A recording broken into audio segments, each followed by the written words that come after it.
한국은행의 금융통화위원회가 벌써 일주일 앞으로 다가왔네요. 네. 자, 이제 다음 주에 통화 정책이 결정될 텐데 1월에는 이제 환율 얘기를 좀 했거든요. 네. 그러면서 동결 조치를 내렸는데 이번엔 어떻게 될지 LS증권 우혜영 연구위원과 함께 통화 정책 방향과 증시 얘기 좀 해보겠습니다. 어서 오십시오. 네, 안녕하세요. 어서 오세요. 일단은 환율에 대해서 좀 알아볼 텐데 달러가 그래도 지금 어느 정도 하방으로 안정화되고 있다 뭐 이런 얘기들이 나오고 있는데 계속해서 안정화 국면을 이어갈 것인지 안정화가 되고 있음에도 불구하고 그래도 달러 강세 추세는 유지가 될 것인지 어떻게 판단하고 계신가요? 네, 최근에 달러 인덱스가 좀 하락을 했습니다. 네. 달러 인덱스가 약세를 보였던 이유는 크게 세 가지가 있었던 것으로 분석을 하고 있는데요. 첫 번째로는 1월 미국 소매 판매가 좀 부진하게 발표가 된 점 역시 달러 인덱스 약세에 기여를 했고요. 두 번째로는 트럼프 대통령의 상호 관세 이걸 4월 1일에 하겠다라고 유예를 했던 점 역시도 달러 인덱스 하락. 그리고 최근에 이제 미국하고 러시아가 이제 그 고위급 회담을 17일 시각 아마 네. 사우디아라비아에서 진행을 할 겁니다. 거기서 이제 우크라이나 종전 관련된 협상을 또 할 예정이어가지고 그런 것들 전반적으로 달러 인덱스 하락에 기여를 했습니다만 원달러 환율이 어떻게 됐는가를 보시면 1,440원 정도까지밖에 못 빠졌습니다. 네. 그렇죠. 네, 달러 인덱스가 거의 12월 저희 그 계엄 선포 당시 때 근처까지 하락했음에도 불구하고 원달러 환율이 여전히 1,400 중반대에서 움직였던 점을 감안을 한다면 여전히 국내 정치 이슈, 전국 불안, 국내 네. 경제에 대한 불안감 이런 것들이 원화 약세에 대한 역할을 하고 있다라 분석을 하고 있거든요. 그래서 여전히 좀 원달러 환율이 추가적으로 빠르게 하락할 수 있는지 같은 경우는 이제 달러 인덱스가 빠르게 또 안정이 될 수 있는지에 달려 있을 텐데 말씀드린 것처럼 과연 이게 일시적인 달러 하락인지 아니면 추가적으로 하락할 수 있는지를 보셔야 될 것 같아요. 근데 아무래도 말씀드리고 싶은 부분은 만약 연준이 금리 인하를 빠르게 못할 경우에는 달러 인덱스 같은 경우에 빠르게 떨어지기가 어려운 환경이고 이제 1월 소매 판매가 좀 부진하게 나왔습니다만 이후에 고용 지표라든지 물가 지표, 그 추가적인 2월 달 소매 판매 이런 것들이 또 부진하지 않을 경우에는 또 달러 인덱스가 더 안 빠질 수 있거든요. 그럼 결국에 원달러 환율 같은 경우도 달러 인덱스가 다시금 좀 올라가거나 버틸 경우에 추가적인 급락이 출현되기 어려운 환경이다라고 보고 있습니다. 그래도 이제 12월하고 1월과 비교해 보면 그래도 어느 정도 외환 시장이 조금 안정화돼 있는 모습은 보이고 있어요. 물론 레벨은 1,300원대에서 네. 이제 완벽하게 1,400원대로 올라와 있는 느낌이긴 하지만 그렇다면 이제 다음 주에 금통위에서 지난달에는 이제 환율 얘기를 했으니까 환율이 좀 안정됐다라고 보면 이번에는 금리 인하의 가능성이 좀 더 높아진 것 아닌가라는 생각도 해보는데 어떻게 전망하고 계세요? 네, 근데 좀 고민이 되는 부분이 이건 네. 것 같습니다. 원달러 환율이 왜 빠졌는가일 것 같아요. 그러니까 앞서 말씀드렸던 것처럼 달러 인덱스가 떨어졌다, 원달러 떨어졌다. 물론 동의를 합니다.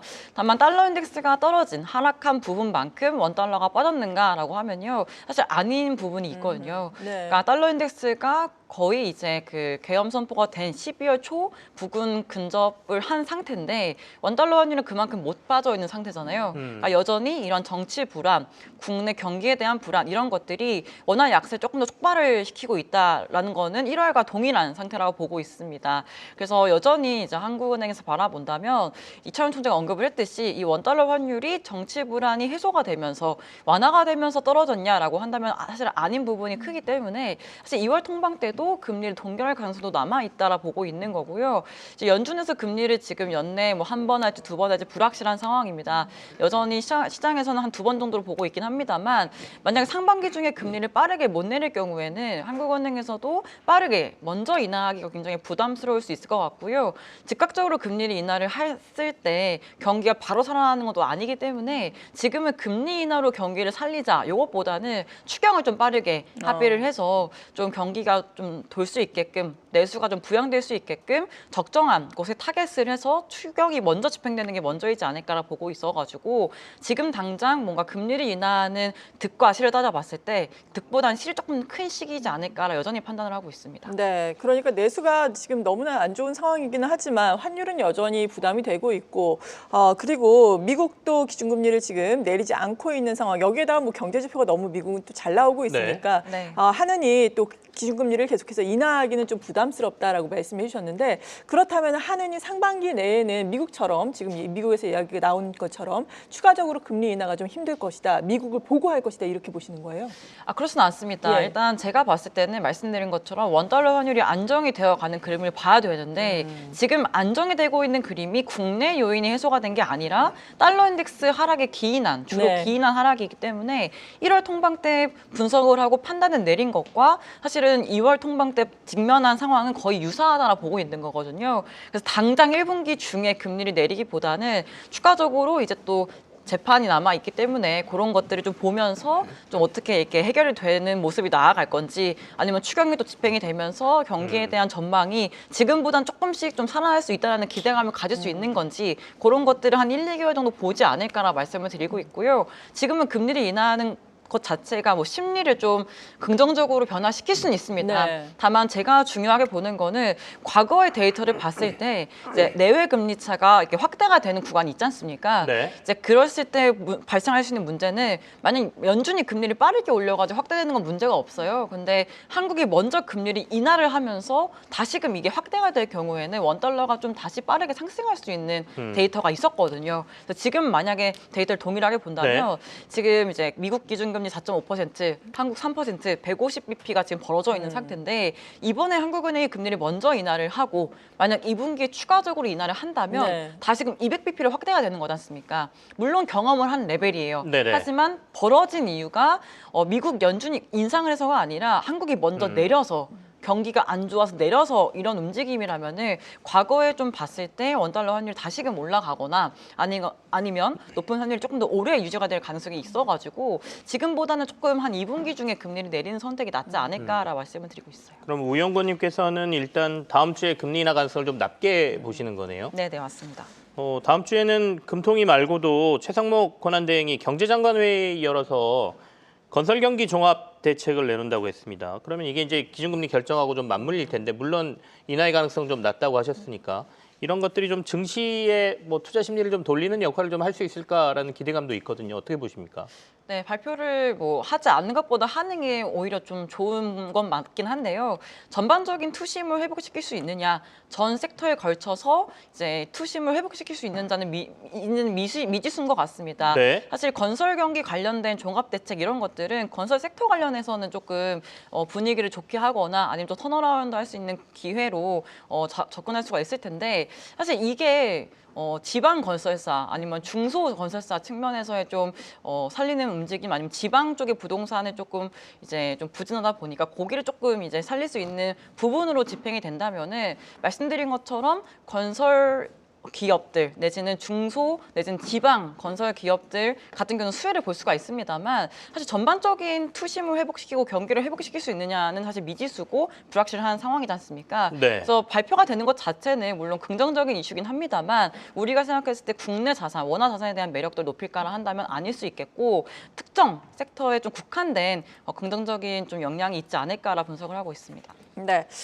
그리고 뭐 미국의 관세와 관련된 이슈는 계속해서 지속되고 있잖아요. 상호 관세. 대표적으로 우리나라 같은 경우에도 4월 1일에 자동차 관세 부과가 된다면 수출에 또 빨간불이 켜지게 되는 것이고 상호 관세 계속해서 이렇게 부과가 정말로 된다면 미국의 물가에도 또 빨간불이 켜지는 거잖아요. 네. 이 부분에 대한 우려는 실제로 어떻게 나오고 있습니까?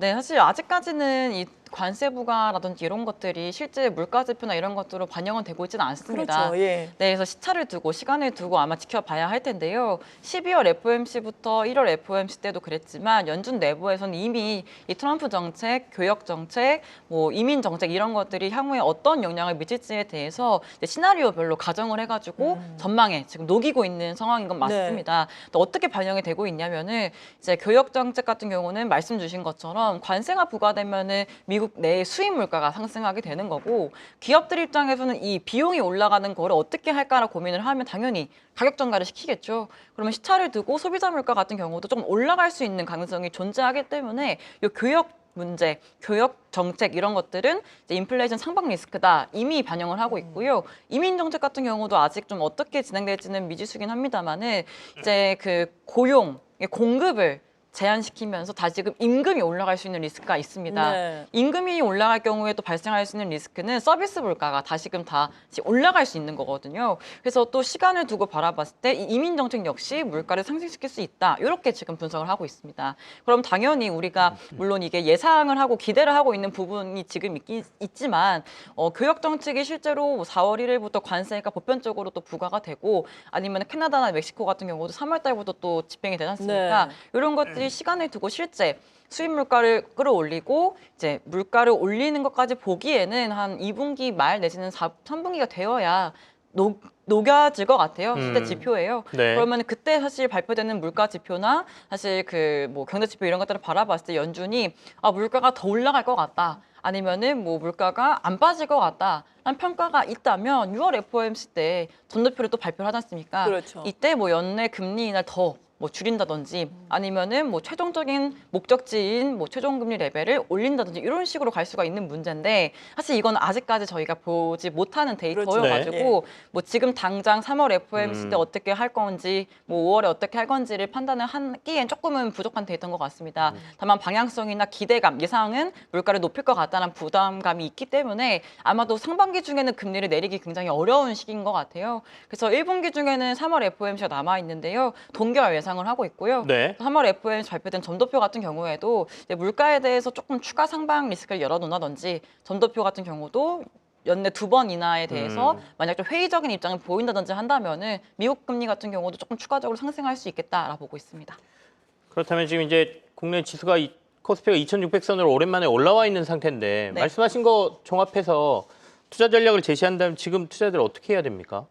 일단은 저는 여전히 변동성이 큰 구간이라고 보고 있습니다. 네. 달러 인덱스 관련해서도 뭐 추가적으로 올라갈지 떨어질지 굉장히 변동성이 높고요. 원화 같은 경우에도 정치적인 리스크가 앞으로 빠르게 완화될지 아닐지 불확실하고 또 원화 자체에 대해서는 경제 전망을 해봤을 때 최근에 일각에서는 1.2%까지 전망치를 낮추고 있는 모습들이어가지고 원화가 강해지긴 굉장히 어려운 좀 환경인 것 같습니다. 그래서 원달러 환율이 빠르게 하락하기 어려운 구간이라면 이제 외국인들도 섣불리 빠르게 들어오기 어려운 사실 네. 시점인 것 같거든요. 그래서 국내 투자자들도 국내 자산을 바라볼 때 조금은 보수적인 관점에서 보자라는 입장을 가지고 있고요. 특히 채권 시장 같은 경우에는 반대인 것 같습니다. 우리나라 금리 같은 경우가 조금 더 하방 리스크가 큰 것 같아요.